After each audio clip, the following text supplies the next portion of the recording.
전하려고 합니다. 우리가 믿는 하나님 아버지는 측량할 수 없는 사랑의 하나님이시라는 걸 믿으시길 바랍니다.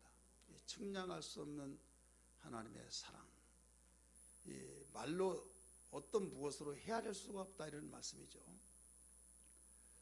그래서 찬송가 작사가는 바다를 먹물 삼고 또 하늘을 두루마리 삼아서 하나님의 사랑을 다 기록한다 할지라도 다 기록을 못한다, 이럴 정도로 고백을 했어요.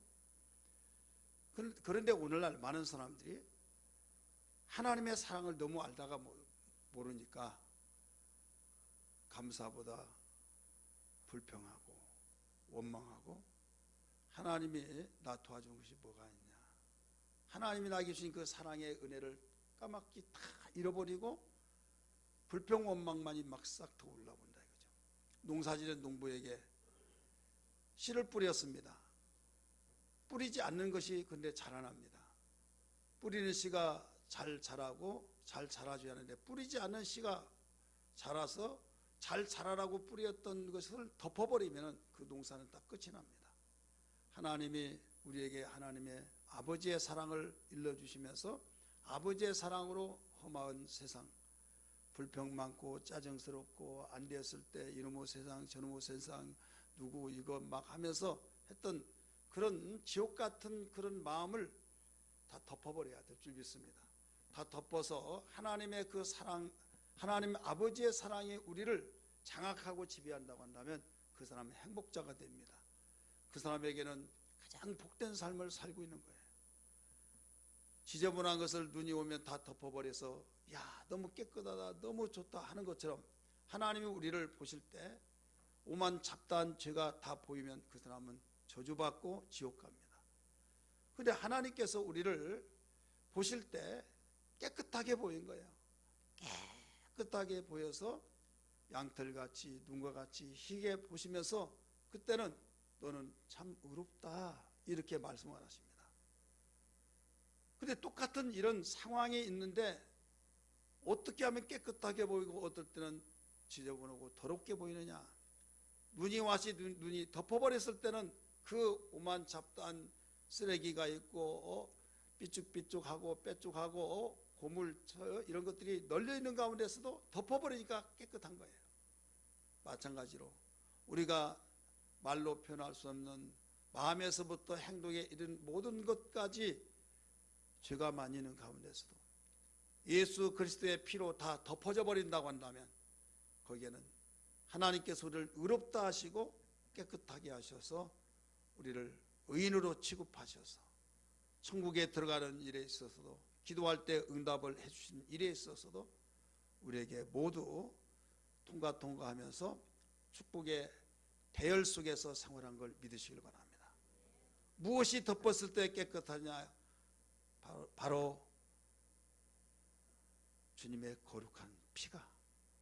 그래서 예수의 피를 의지하지 않고는 온전히 의롭다함을 얻을 수가 없는 거예요. 예수 그리스도의 그 피는 위대합니다. 많은 사람은 바로 그의 핏값이라고 말하지만 예수님의 그 핏값은 우리를 살리는 핏값이 되어서 우리를 행복하게 만들어준 것을 알아야 될 줄 믿습니다. 그런데 하나님께서 아들 예수를 이 세상에 보내신 것은 우리를 위해서 피 흘려 죽게 만드신 그 하나님의 놀라운 계획은 사랑 때문에 그랬다는 것을 알아야만 됩니다.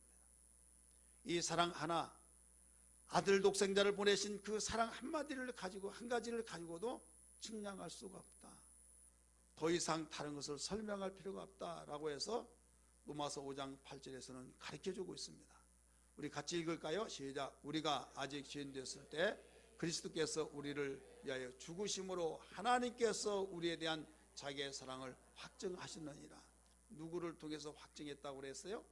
예수님이 십자가에 못 박혀 죽으신 것은 하나님이 보내셔서 그렇게 하라고 하셔서 그 증거를 통해서 더 이상 다른 걸 설명할 필요가 뭐가 있느냐는 거예요.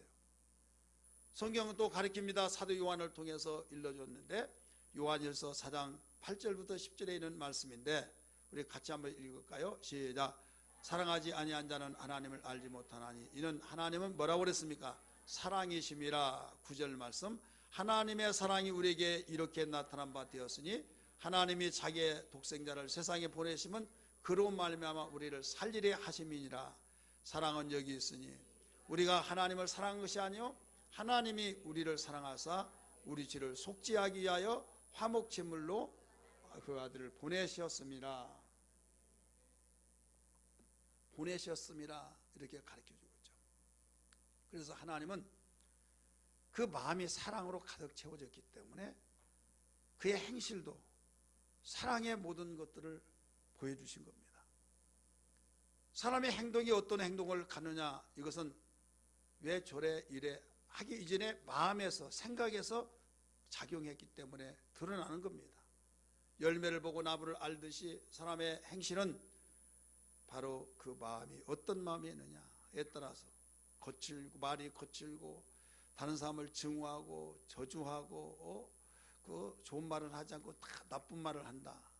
이것은 어떤 사람이든지 아무리 나쁜 사람이라 할지라도 좋은 면이 있거든요.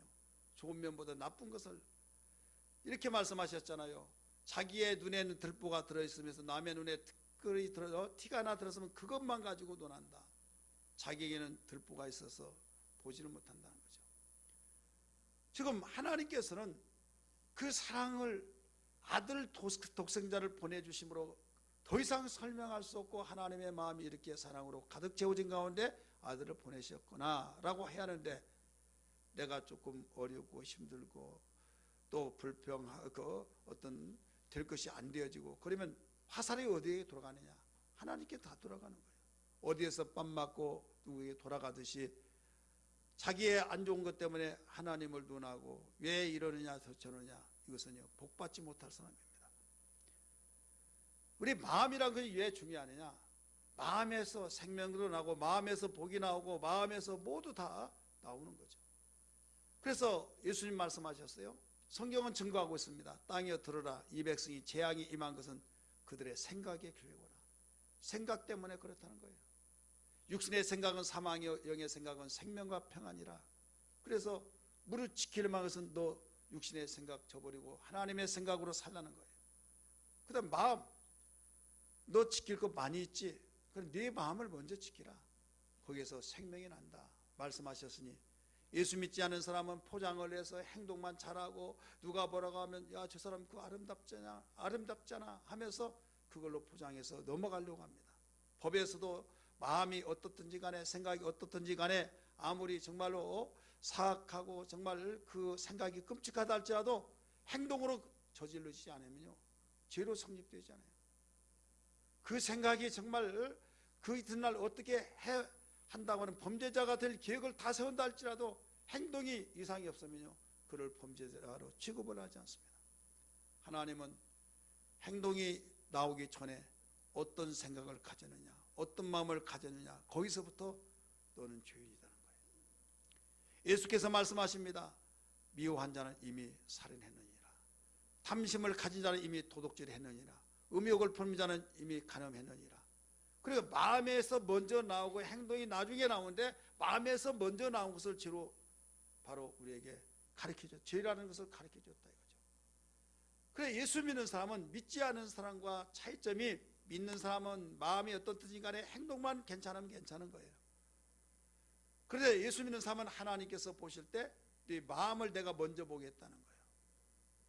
그렇기 때문에 세상의 사람은 외모를 갖추려고 하고 모두가 뭐라고 하더라도 증거를 없애려고 하고, 그래서 정말 멋있고 이쁘고 그렇게 말을 들으려면 외모를 갖추기 위해서 많은 돈을 들여서 거기에 투자를 하기도 하고, 그러나 하나님 눈 하나 깜빡하지 않고 하나님은 그에게 관심 없습니다.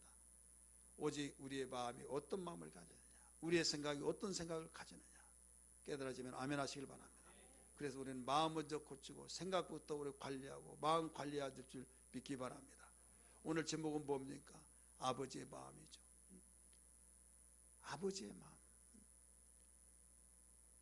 우리는 누가복음 15장의 말씀 보면 세 가지 비유가 나와요. 하나는 잃어버린 양을 찾는 목자의 그 심정을 가르쳐주는 그 잃은 양의 비유가 나옵니다. 두 번째는 또 뭐가 나오냐면 한 드라크마를 잃어버린 가운데 열심히 찾고 찾아서 잔치하는 사건이 나옵니다. 그러다가 보니까 여기에서 이해할 수가 없는 것은 한 드러크마를 잃어버려서 찾았는데 너무 좋아가지고 바로 동네 사람 불러서 잔치를 합니다. 그러면 잔치비가 더 많이 들어가는데 이게 경제적인 면에서 볼 때는 이게 손실이다 이거예요. 차라리 다 안 찾는다, 나 이거 포기하겠다 할 수도 있어요. 그럼에도 불구하고 드러크마 하나를 찾았는데 너무 좋아가지고 동네 사람 불러서 잔치를 냈다. 이것은요, 가격에 가치가 있는 것이라 그 자체를, 한 드라크마의 자체를 가치를 두고 있는 겁니다. 믿으시길 바랍니다. 그래, 많은 사람들은 어떤 양에 대해서, 현실적인 가치에 대해서 돈으로 계산해서 거기에 가치를 평가합니다. 그러나 돈으로 평가할 수 없는, 세상에 둘도 없는, 오직 어떤 무엇으로 살 수 없는, 권력으로 얻을 수 없고 그의 명예를 통해서 얻을 수도 없고 물질을 통해서 얻을 수 없는 그 가치성을 여기서 가르쳐주고 있다는 걸 알아야 될 줄 믿기 바랍니다. 세 번째 비유는 우리가 읽었던 한 부분인데, 잃어버린 아들을 찾는 아버지에 대한 말씀이 나오죠. 이 세 가지의 모두 공통점이 잃어버린 걸 찾고자 하는 우리 하나님 아버지의 마음이라는 사실을 믿으시길 바랍니다. 사랑하는 성도들이요, 오늘 특별히 신약을 읽고 구약을 읽으면서 구약 말라기 4장 6절 말씀 보니까 그가 와서 아버지의 마음을 자녀에게 돌리고 자녀의 마음을 그들의 아버지에게로 돌이키게 한다, 이런 말씀이 나와요. 그가 하나님 보내신 종을 통해서 아버지의 마음을 자녀에게로 돌이키게 하고 자녀들의 마음을 그들의 아버지에게로 돌이키게 하는데, 돌이키지 아니하면 두렵건대 내가 와서 저주로 그 땅을 칠까 하노라 하시니라. 여러분, 이 말씀을 우리는 굉장히 깊이 되새겨 볼 줄 알아야만 됩니다. 여기에서 아버지의 마음은 누구의 마음을 가리키고 있느냐? 바로 하나님 아버지의 마음을 가리키고 있는 겁니다. 대부분 어머니의 마음, 어머니의 노래, 근데 아버지의 노래는 별로 없죠. 여자들이 또 남자나 할 것 없이 이 어머니의 그 고마움, 부모의 고마움을 말하고 있잖아요. 근데 부모의 마음의 고마움을 알면서 노래도 많이 있잖아요. 어머니에 대한 노래, 하늘보다 높고 바다보다 넓은 마, 이런 노래를 부르면서 부모에 대해서 고마운 걸 모르는 사람이 다 알아요. 그럼에도 불구하고 여자들은 아이를 낳으면서 펑펑 웁니다. 왜 우냐 물어보면 너무 배가 아파서요. 그게 아니라 아프고서 뭐 미리 각오했으니까 어머니 생각이 팍 난다는 거예요. 어머니도 나를 이렇게 낳아줬구나. 그럼 전에는 몰랐냐고 물어보면 전에는 알았는데 낳고 보니까 그동안에 알았다고 하는 확신이 하나의 산 지식이 아니라 이론에 불과한 거고, 내가 놔보니까 정말 어머니가 이렇게 아픈 가운데 낳구나. 그래서 어머니의 마음이 가슴속에 심어져 버린 거예요. 그러면 여기에서 아버지의 마음은 안 심어지냐? 아버지는 뭐 할 거 있나? 두어 패고 막 무섭고 호랑이 같고 그래서 그러나요? 여기는 아버지의 마음은 지금 여기에서 하나님 아버지의 마음이기 때문에, 안상홍 하나님 교회에서는 여기에서 하나님 어머니도 있잖아요.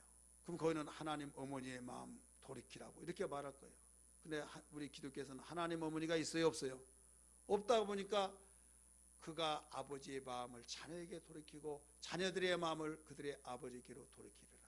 자, 마음이 이렇게 중요하기 때문에 왜 오늘날 가정에서 행복을 추구하고 서로 우리 모여서 밥도 먹고 미팅을 하면서 우리 행복한 가정을 만들자 하면 그럽시다 하고 마음을 모아놨는데 돌아서서 싸움박질이 일어나고 또 집을 나가는데 문을 탁 닫아버리고 남편이 나가든지 아내가 나가든지 자녀가 나가든지, 그렇게 하면 방금 전까지만 하더라도 정말 의기투합하듯이 잘해보자고 했던 그런 마음이 순간에 와르르 무너져 버린다. 왜 그러느냐? 마음이 하나가 돼야 하는데 그 마음이 하나가 되지 않는 거예요. 그러면서 서로 아버지는 어이구 저거 언제 철날까, 또 자녀는 어이구 답답해서 못 살아. 왜 그렇게 답답한지 모르겠어. 앞뒤가 팍팍 막혔다고. 우리 친구 아버지는 그렇지 않은데, 그러다 보니까 항상 평행해요. 어제 어떤 청년이 우리 교회 왔어요. 아주 유치원 때, 그 성교원 때 다녔던 그 청년이 목사님하고 왔더라고요. 그래서 서로 이제 너무 기뻐하면서 자체적인 가정생활 이야기하면서, 어머니는 어떻냐, 아버지는 돌아가셨다고, 어머니는 지금 이렇게 산다고. 그러면서 나중에 어머니 교회 다니냐고 했더니 지금은 안 다닌다. 그러면 모시고 다녀야지 않느냐고. 어머니하고 따로 살아요. 왜 그러냐고 했더니 너무 막 들들들들 막 볶아서 깨복듯이 볶아가지고, 나 그러면 나간다고 했더니, 그래 나가라, 시원하다, 나가라. 해서 그 참에 너무나 좋아가지고 나왔대요. 너무 편안하대요. 자, 왜 그랬을까요? 자, 그 이유는 어머니의 마음과 자녀의 마음이 달라. 여러분, 우리가 뭐라고 합니까? 10년이면 강산이 변한다고 하는데 한 세대를 30년에 40년 보죠. 한 세대. 근데 지금은요, 10년이 아니라 스피드 시대이기 때문에 5년이면 변한다고 말합니다. 그러면 그렇게 강산이 몇 번씩 바뀌어진 가운데서 아버지의 마음과 어머니의 마음, 그 자식의 마음이 하나가 될 수 있나요? 아버지가 보고 듣는 세대, 그 세대와 자식들이 보고 듣는 세대, 자라는 환경이 다르고 사용하고 그랬던 모든 것들이 각각 다른데 하나가 될 수 없다 이거죠. 그래서 대화가 안 통하고 답답하다고 서로 말하고, 아이고 언제 철날까, 아무리 철날 것을 기다리다 철이 안 난다 이거예요. 자, 그럼에도 불구하고 하나님은 너 아버지의 마음을 네가 가져야 된다. 그래서 주의 종을 하나님께서 내가 그를 보내서 아버지의 마음을 그에게 집어넣고 아버지의 아들의 마음들을 바로 아버지의 마음으로 향하도록 만들어주겠다. 그래야만 해결책이다. 할렐루야. 사랑하는 성도들이여, 옳은 가족의 구원의 달, 또 영혼 구원의 달로서의, 한마디로 사회에서는 가족의 달이라고 합니다. 가정의 달. 왜 가정의 달이라고 합니까? 우리 행복한 가정을 이루자는 거죠. 일회성으로 끝나지 않습니다. 매년 되돌아와서 또 돌아오고, 또 우리 가정을 향해서 모두 추구하는 것, 그것임에도 불구하고 가정의 문제들이 얼마나 많이 일어납니까? 많이 일어난 이유는 근본이 해결되지 않기 때문에 그렇다 이거죠. 우리를 만드시고 배부를 살피신 우리 하나님께서 그걸 먼저 아셨어요. 너 아무리 백방으로 뛰고 아무리 노력하고 아무리 힘을 합하더라도 너희들은 되지 않는다.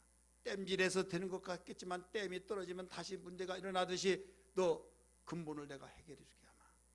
그래서 하나님 아버지의 마음을 자녀들에게 바로 돌이키게 하고, 자녀들의 마음은 아버지께로 돌아가서 아버지의 마음과 아들의 마음을 하나로, 자녀의 마음 하나가 되어질 때 충돌될 것이 있습니까? 없습니까? 없다 이거예요. 그걸 왜 모르냐 이거예요. 아버지의 마음, 세상의 육신의 아버지는요, 어떤 아버지는 이렇고 어떤 아버지 이렇고, 친구 아버지 이렇고 우리 아버지 이렇고 각각 또 달라요. 그렇기 때문에 비교를 해서 여기에서 정말 왜 우리 아버지는 이런가, 우리 친구 아버지는 너무 훌륭하고 너무 본 받을 것이 많은데 내가 저 친구 아버지 밑에 태어났다고 한다면 얼마나 행복할까. 그래 또 문제가 또 생기는 거예요. 그래서 이 아버지는 지금 누구의 아버지예요? 하나님 아버지입니다. 따라서 하나님 아버지. 하나님 아버지는 완전하십니다. 과거도 지금도 앞으로도 영원하신 하나님 아버지, 그분은 온전하신데 그분이 우리를 만드시고 우리의 표부를 살피시고, 그래서 이 마음이 바뀌어지지 않으면 안 된다. 왜? 죄악의 세상에서 죄의 자식들이 되어서 죄로 물들어 버렸기 때문에 각각 욕심들에서 다 제각기 마음이 다르기 때문에 내 마음이 그 속에 들어가지 않으면 안 된다는 걸 아시기 때문에 하나님은 당신의 종을 보내서 이 작업을 하신다는 거예요. 믿으시길 바랍니다. 따라서 하나님의 아버지의 마음을 당신을 믿고 따른 자녀들에게 바로 변화가 되지 않기 때문에 당신의 마음을 자녀에게 돌이키게 하고, 당신의 자녀들이 그렇게 철나지 않고 말썽꾸리 하면서 저것이 예수 믿느냐 해서 자신도 불행하고 당신께 영광을 돌리지 못하는 그들을 향해서 영광 돌리고 정말 천사도 흠모할 만한 행복을 가져다 주는 삶은 다른 것이 아니에요. 여기서부터 시작돼야 된다. 자녀의 마음을 아버지께로 돌이키게 해서 하나가 되어지면 행복이 주어지고 복된 삶을 살 수 있다는 것을 일러주시고 있는 겁니다. 만약에 그렇게 돌이키지 아니하면 두렵건대 하나님이 두렵다는 거예요. 하나님 두려울 것이 무엇가 있습니까? 자식이 이길 부모 없다고 하듯이 아버지가 자식이 그렇게 나가면 참 걱정이다. 걱정이다. 힘이 없어서가 아니라 정말 사랑하기 때문에 두렵다는 거예요. 이대로 가면 그 마음대로 살아버리면 이렇게 될 텐데 오해하고 하는 것이 아버지의 그 가슴이듯이 내가 와서 저주로 그 땅을 칠까 하노라. 오늘 우리는 모두 다 함께 가정의 아버지로서 하나님 아버지의 마음에 하나가 되어지기를 주의 이름으로 축복합니다. 이 마음이 근본적으로 해결되어야만 가정의 행복도 하나님께 영광 돌린 것도 어디에서든지 없어서는 아니 될 사람이 될 줄 믿습니다. 그 크신 하나님의 사랑 말로 다 형용 못하고 저 높고 높은 별을 넘어 이 낮고 낮은 땅 위에 죄범한 영혼 구하려 그 아들 보내사 화목제물 삼으시고 죄 용서하셨네. 손을 들고 부릅니다. 하나님 크신 사랑은 정량 다 못하네. 영원히 변치 않는 사랑 성도여 자냐. 하나님 크신 사랑, 하나님 크신 사랑은 정량 다 못하네. 영원히 변치 않는 사랑 성도여 찬양하세. 아멘. 오늘 우리는 꼭 알아야 할, 예수 믿는 사람으로서 알아야 할 두 가지를 여러분 잊지 말아야 하면 됩니다. 꼭 예수 믿는 자들이 알아야 할 두 가지 사건이 있어요. 하나는 하나님이 나의 아버지시다, 이 사실을 잊어서는 아니 됩니다. 따라서 하나님이 나의 아버지 되신다. 하나님이 나의 아버지 되심을 바로 믿어야 된다 이거예요. 왜 믿으냐? 아버지니까. 내가 예수 믿기 전이나 믿고 난 뒤나 똑같은 것 같아요. 똑같은 장소에서 똑같은 자리에서 활동하고 직장 다니면서 교회 와서 교회 생활하면 어떤 사람은 하나님을 그냥 무섭기도 하고, 어떤 사람은 좋다고 하고, 어떤 사람은 하나님 계신가 안 계신가 모르겠다고 하고, 어떤 사람은 화가 나면 하나님 보고 다 때려치우라고 하고 별의별 말 다 한다. 그 이유는 왜 그런가 하면 하나님이 나의 아버지 되심을 확실하게 알지 못한 거예요. 가슴속에 파고드는 신비에 새겨질 수 있는 아버지라는 사실을 알아야 될 줄 믿습니다. 나를 낳아주셨어요. 영적으로. 요한복음 1장 12절의 말씀 보니까 영접하는 자 곧 그 이름을 믿는 자들에게 하나님의 자녀가 되는 권세를 주셨다고 그랬어요. 이는 혈통으로나 육정으로 나지 아니하고 오직 하나님의 뜻으로 난 자라고 말씀하신 것을 믿으시길 바랍니다. 낫다 이거예요. 그래서 하나님의 자녀인데 성경에 보면 구약과 신약을 나누잖아요. 구약에서는 뭘로 가르쳐 주느냐? 하나님께서 이스라엘 백성들을 상당히 많이 언급하면서 하나님을, 당신 자신을 남편으로 택한 이스라엘 백성을 아내로 비유를 가르쳐 주셨어요. 하나님을 남편으로, 또 이스라엘 택한 백성을 그 아내로 비유를 했는데, 이사야 54장 5절의 말씀 보니까 이는 너를 지으신 이가 네 남편이시라 이렇게 가르쳐 주셨잖아요. 예레미야 3장 14절에서도 여호와의 말씀이니라. 누구의 말이에요? 여호와의 말씀이라. 배역한 자식들아 돌아오라. 나는 너의 남편임이라 가르쳐 주고 있잖아요. 구약시대 때는 택한 이스라엘 만민 가운데 내가 너희를 택했다 하면서 나는 남편이고 너희는 아내다 이거죠. 그런데 예수님이 오셔서 이 세상에 곧바로 아버지라고 소개를 했어요. 자, 남편과 아내의 관계는 어떻게 해서 이루어집니까? 결혼을 해야겠죠. 지나가는 사람 멋있다고 그래서 저 내 남편이야, 너무 이쁘다고 그래서 내 아내야, 여러분 그런다면 어떻게 될까요? 저 이렇게 된 거 아니야? 할 거 아니에요. 따라서 합시다. 결혼한 것이다. 남자들은 뭐라고 그래요? 장가 들었다고 말하죠. 그래 하나님께서 그것까지 설명을 하시더라고요. 호세아 2장 16절 말씀 같이 읽읍시다. 시작. 여호와께서 이르시되 그날에 내가 나를 내 남편이라 일컬고 다시는 바알이라 일컬지 아니하리라. 이스라엘 백성이 우상을 섬겼을 때 바로 그들과 결혼했다 해서 바알이 우리의 남편이다 그렇게 하고 있는 상황이기 때문에 너 내가 택했지 않느냐, 이제 내게로 돌아와서 내 남편이다 이거예요. 결혼했다는 거예요.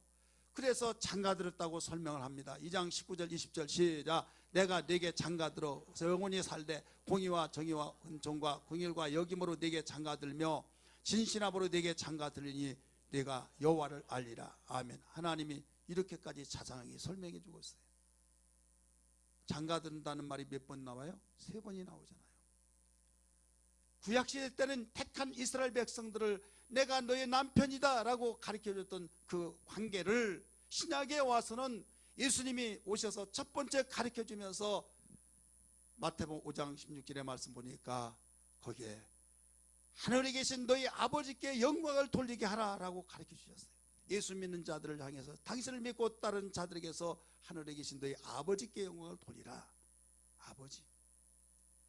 마태복음 6장 6절에서도 가르쳐주고 있습니다. 거기에 은밀한 중에 보시는 네 아버지께서 갚으시리라. 아버지. 9절 말씀 기도할 때도 가르쳐주고 있습니다. 그러므로 너희는 이렇게 기도하라. 하늘에 계신 우리 아버지여. 따라서 아버지. 이 남편과 아내의 관계를 이제는 아버지와 자녀의 관계로 주님은 가르쳐 주셨다 이거예요. 왜 그런 줄 아십니까? 바로 물과 성녀로 거듭났기 때문에 믿으시길 바랍니다. 사실이기 때문에. 그래서 하나님을 이제 나의 아버지다라고 확신을 가지고 살라 이거예요. 때로는 그 재혼해서 이제 내가 낳지는 않았지만 남편 때문에 자녀요 이제 딸이든 아들이든 이렇게 생활하잖아요. 근데 참 키우기가 어렵다, 정말 힘들다 이런 상황이 일어날 때가 있어요.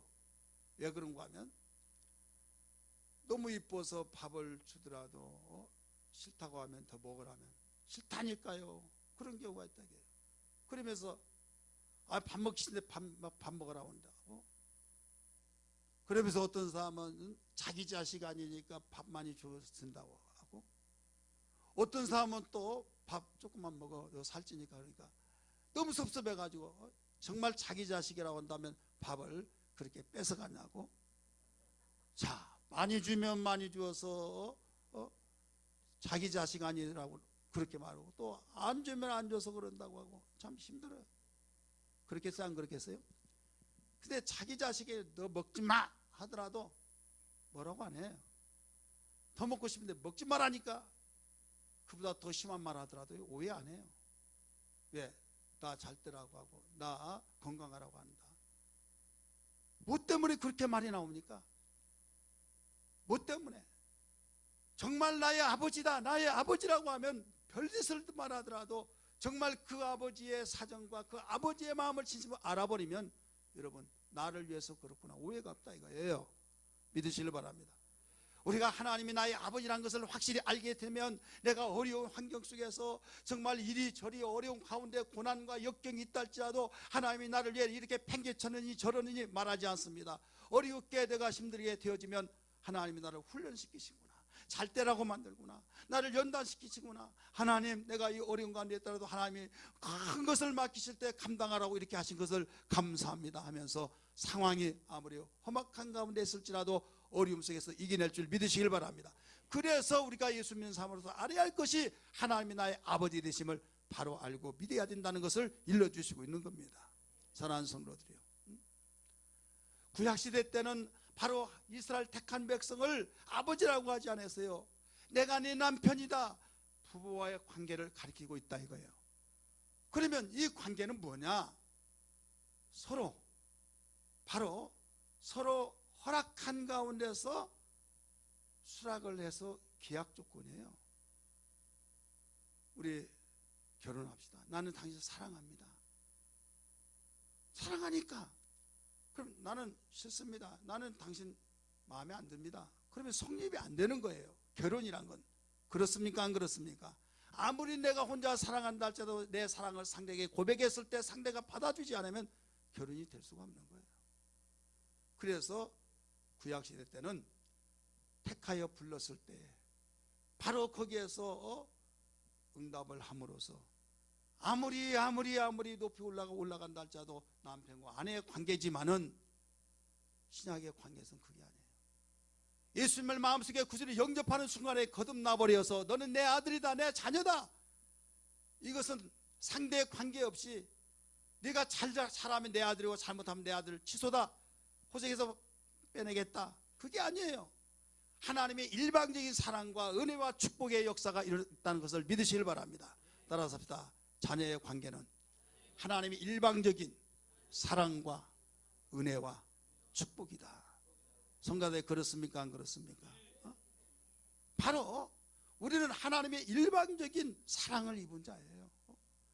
여러분, 너무 지나치다 할 정도로 저 사랑을 입잖아요. 왜? 자녀는 아버지의 사랑을 입게 되어 있어요. 우리는 그런 자입니다.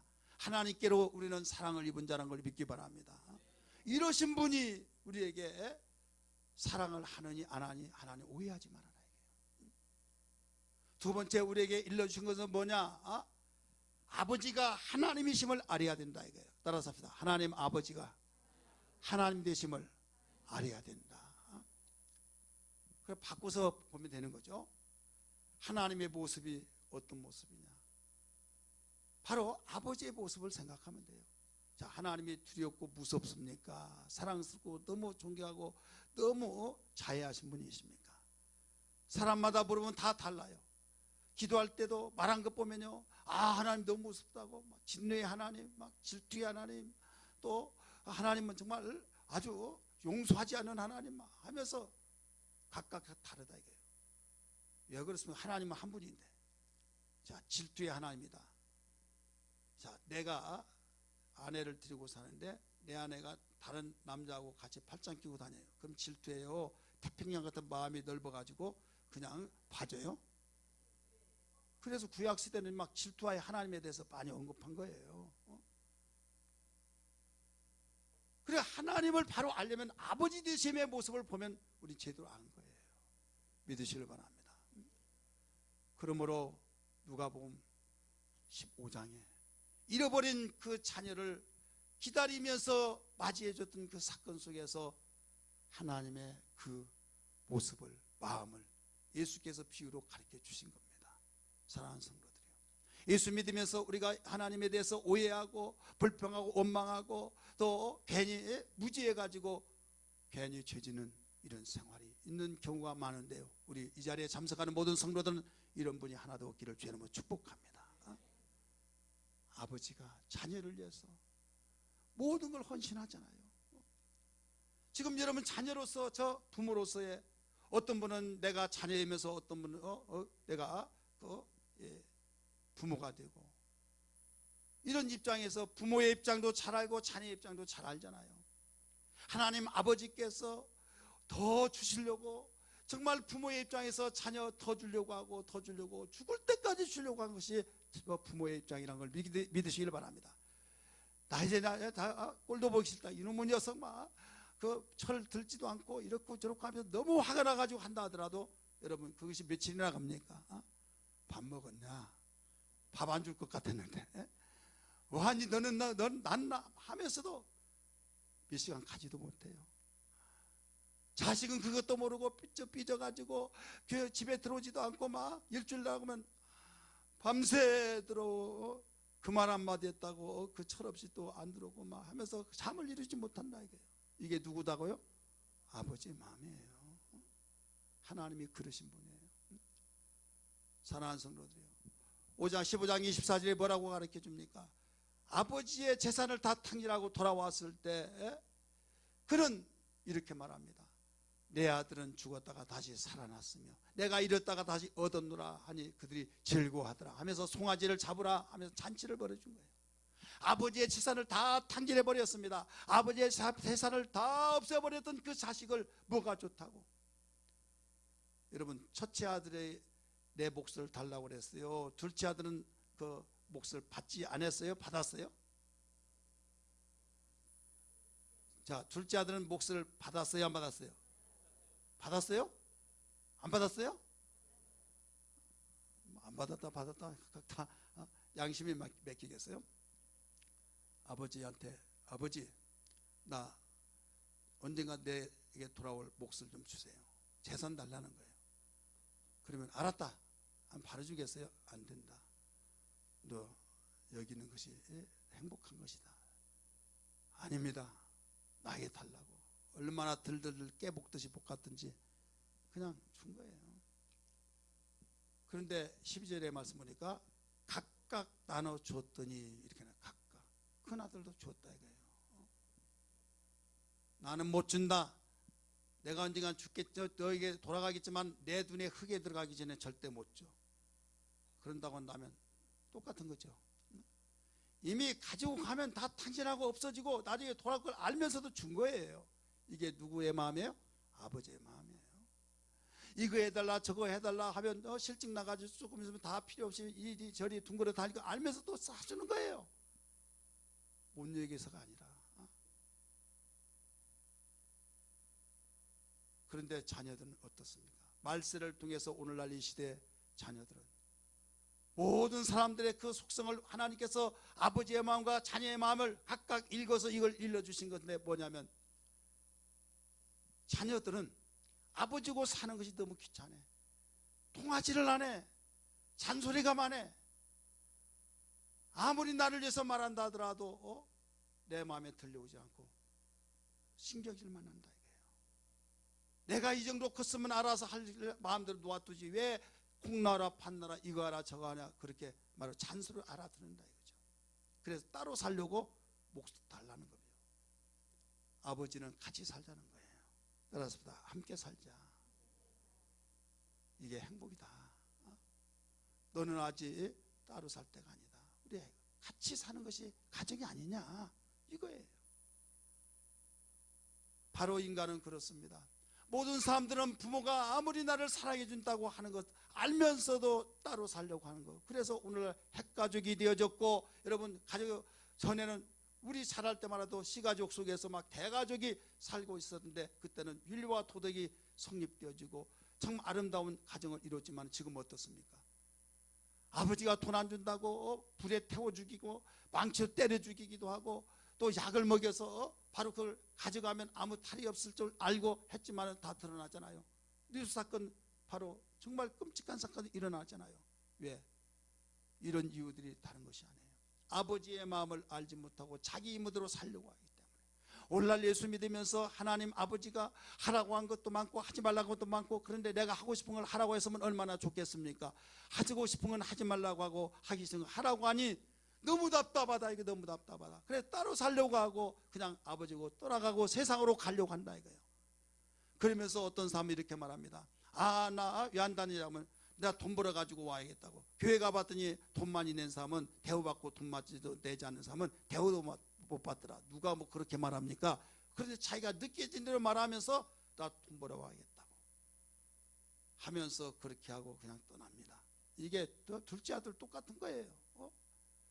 그러면서 아버지의 말 한마디 한마디가 다 억압시키고 나를 정말 스트레스 받게 만들고 그래서 편하게 살려고 교회 안 다니려고 하고 편한 데를 찾아서 그곳이 내가 있을 곳이다 하면서 종교인이 되어지고 있다 이 말입니다. 깨달아지면 아멘 하시기 바랍니다.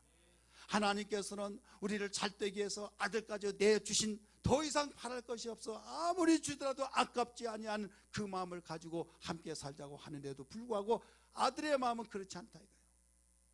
사랑하는 성도들이요, 우리는 아버지를 제대로 알고 아버지의 마음이 우리의 마음속에 있기 원하여서 주의 종을 보내서 내가 내 마음을 아버지의 마음을 자식에게 돌이키고 자식들의 마음을 아버지께로 돌이켜서 한 마음 되어서 행복한 삶을 살아야 된다. 복된 삶을 살아야 된다고 일러주셨으니 이 마음이 우리 마음속에 생명되기를 주의 이름으로 축복합니다. 할렐루야.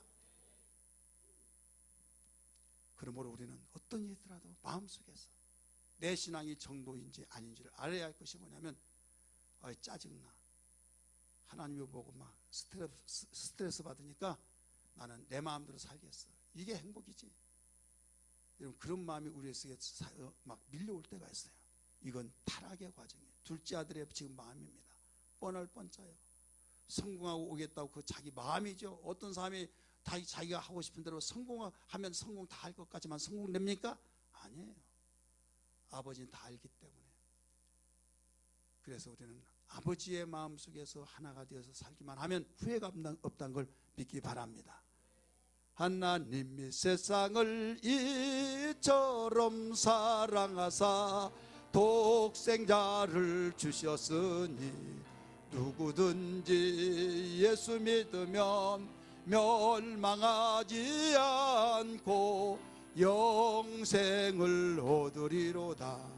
요한복음 3장 16절. 아멘. 우리는 아버지의 마음을 알면서 하나님 아버지에 대해서 수없이 알아야 할 것이 많지만 기본적으로 우리는 세 가지를 좀 알아야만 됩니다. 오늘 본문에서 하나님 아버지의 세 가지를 가르쳐주고 있는데, 첫 번째는 아버지는 지금도 기다리신다는 걸 가르쳐주고 있습니다. 따라합시다. 아버지는 지금도 기다리신다. 지금 둘째 아들은 자기의 몫을 챙겨서 저 먼 외국으로 가버렸습니다. 가면 벌써 얼마 가지 못해서 빈털터들여서 참 초라하고 고생한다는 걸 알면서도 할 수 없이 보냈어요. 원하니까. 나는 돈 주고는 안 된다 했으면 똑같은 자가 되니까 몫을 다 나눠주면서 보냈습니다. 그렇지만은 언젠가는 온다. 그러면서 나중에 함께 읽었던 말씀처럼 굶고 엎친 데 겹친다고 흉년이 들어서 그 나라에 먹을 것도 없으니까 돼지를 치면서 돼지가 쥐염년을 먹는데 그것만저도 먹지 못해서 굶어 죽을 지경이 되니까 아버지가 생각난 거예요. 따라서 합시다. 잘 살고 평안할 때는 누구 생각나요? 아버지 생각나요? 지가 잘나서 그런 줄 알죠. 군대 생활하실 때 마찬가지예요.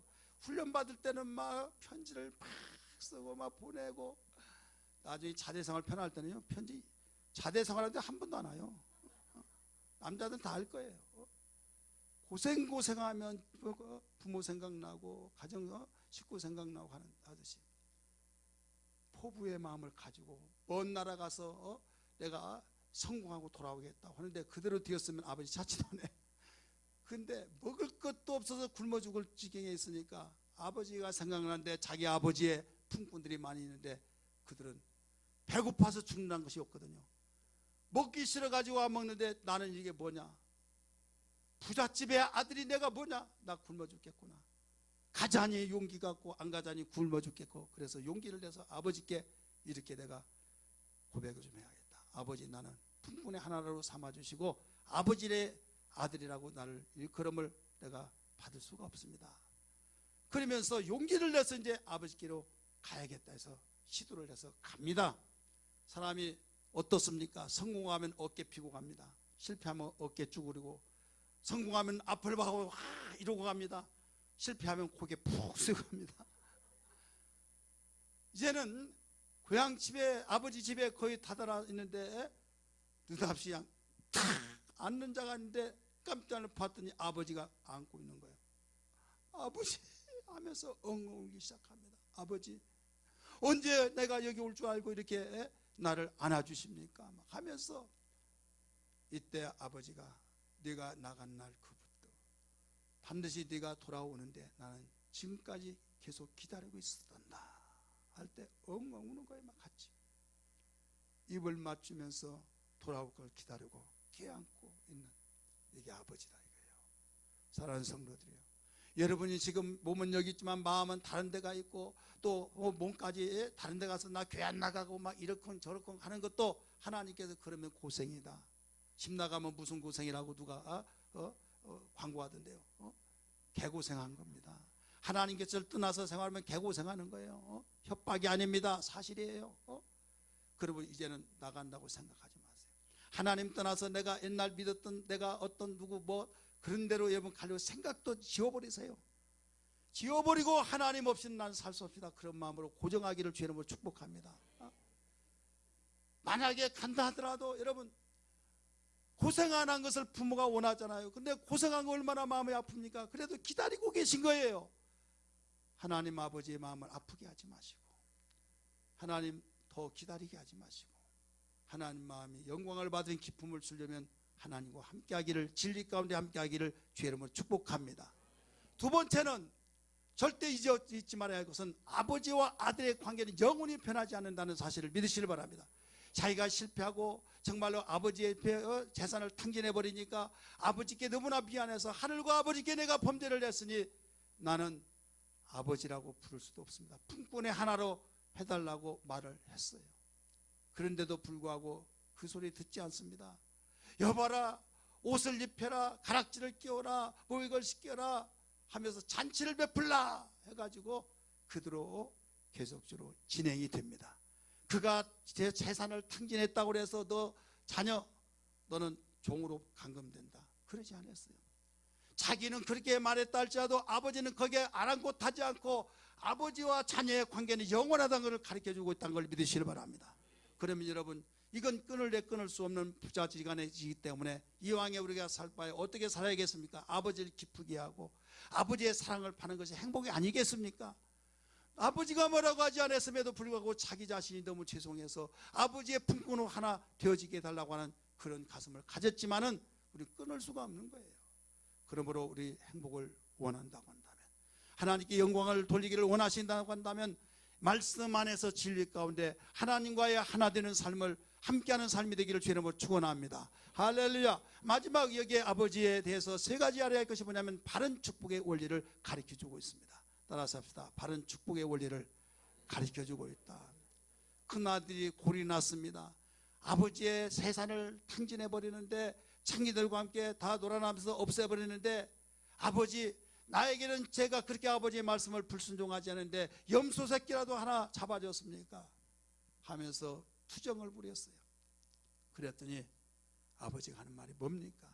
15장 31절에 얘야, 내 것이 다 네 것인데 송아지라도 잡아서 먹는들 누가 뭐라고 하더냐? 따라합시다. 내 것이 네 것이로다. 이렇게 말하면 틀립니다. 뭔 자가 빠졌어요? 다요. 내 것이 다 내 것이로다. 축복의 원리가 여기에 있는 거예요. 자, 물질을 따라가면요, 물질이 그래 나는 당신의 것입니다 해서 잡힙니까? 잡힐 것 같으면서 결국 물질도 없어져요. 아버지가 자기 몫으로 주니까 물질을 붙잡고 가면 나는 더 많은 확대시켜서 가지고 올 것이라 했지만은 본전도 없어졌어요. 물질을 붙잡으면 물질을 잃어버립니다. 아버지와의 관계도 어색해집니다. 또 여러 가지 관계, 친분의 관계도 다 사그라집니다. 내가 잘 되고 성공하면 친구들도 많이 달라붙어 네가 최고다 하지만은 돈이 없어지고 망했다는 소식을 네가 전화도 안 받으려고 그래요. 이게 관계예요. 그렇기 때문에 물질을 붙잡고 살려고 하면 다 관계가 어그러지고 사랑도 없어지고 결국 믿음마저도 다 잃어버린다는 걸 알아야 될 줄 믿기 바랍니다.